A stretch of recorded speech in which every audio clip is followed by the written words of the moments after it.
as you document your process, your records are going to automatically pop out at you. So as you go through the systems, you'll see things that you have to keep a record of. Might be humidity control within your room, keep a record of that. It will be maintenance records, make sure your machine is in control. As you walk through it, they'll just pop out. Many of the ISO standards that we deal with will in fact define what needs to be retained as documented information. So when they say retained documented information, they're talking about records. So as an example, like I mentioned earlier, you need to have a documented scope, whether it's an OSH policy, an environmental policy, quality policy, or an integrated SHEC policy, you need to have a documented policy. Roles and responsibilities are required to be documented. Risk assessments, legal and other requirements, objective, evidence of competency, information of external origin, evidence of communication should be available as or retained as documented information, your audit program and results, your emergency plan. So again, the standards will define what information needs to be retained as documented information. There are a heap of records which are very specific and often need to be kept as part of a legal obligation. Furthermore, there are a number of specific records that must be kept and retained as part of international standards, as well as other things like financial and tax records, etc. Some of the key things that we must retain within our management system to demonstrate compliance are simple things like associated to fire management, legal obligations, our interested parties, our training and competence records, records of the products and services that we provide, and any associated risks that we may have to manage related to that. Other things that would be relevant within our management system that we would want to monitor and measure may also be around our resources in terms of equipment, calibration, service records, etc. Every organisation is slightly different, so there is no one thing that fits all. We have to understand right back to the scope of what we do, the services we provide, the legal and standard obligations that we have to meet, that will allow us to start to build up a picture of what records we have to retain and how those records are captured. So the records you need to maintain, again, I'm going to break that down into a couple of parts. Number one, yes, the ISO standard you're working towards will mandate some records you must maintain. So again, look for the statement documented information with the prefix retain as before it, and that is indicating here's a record you must maintain.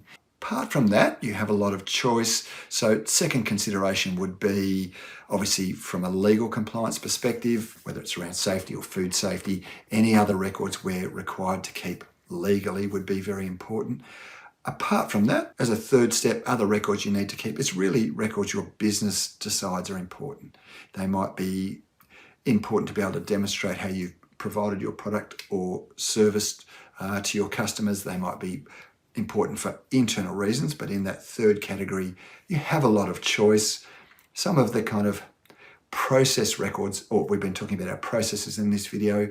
Yes, those process, if we're maintaining some records around elements of the process, again, that can be a really good source of information on how we're performing, what we can improve. Look, I think all the normal records will work here. So your internal auditing process should capture these process reviews, and it should be part of your quality auditing. Your safety auditing will look at safe work procedures and those sorts of things, which the safety way of sort of documenting some of these processes. Your compliance registers should be looking at a lot of these as well. So they won't be specifically referenced in the compliance registers, but there will be elements within that register where you're going to have to use the correctness of those processes to demonstrate compliance with particular standards or legal requirements.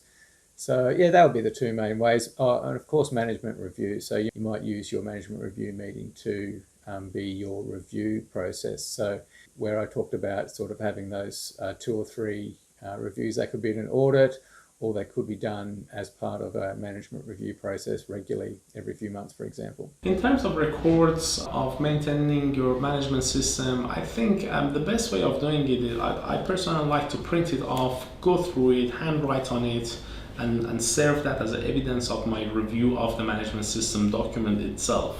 Because in terms of reviewing that document, the different frequency can apply to different companies. I think probably once a year is not a bad frequency. It's practical and it's doable.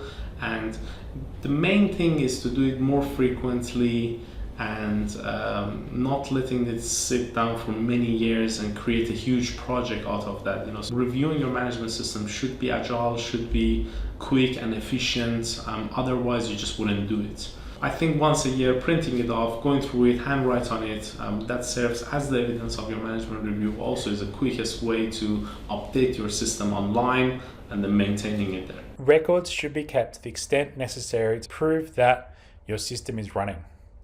You should be able to go and keep enough records that turns around and says, I am confident that my system is achieving the desired results, and I can prove to you over a period of time that it's happening.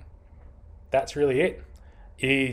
Records serve no use other than to prove that something happened. So you need to keep enough records detailed to a level that you can comfortably turn around and say, I can show you that we did this. If you enjoyed this video, click on the link to view the next compliance conversation.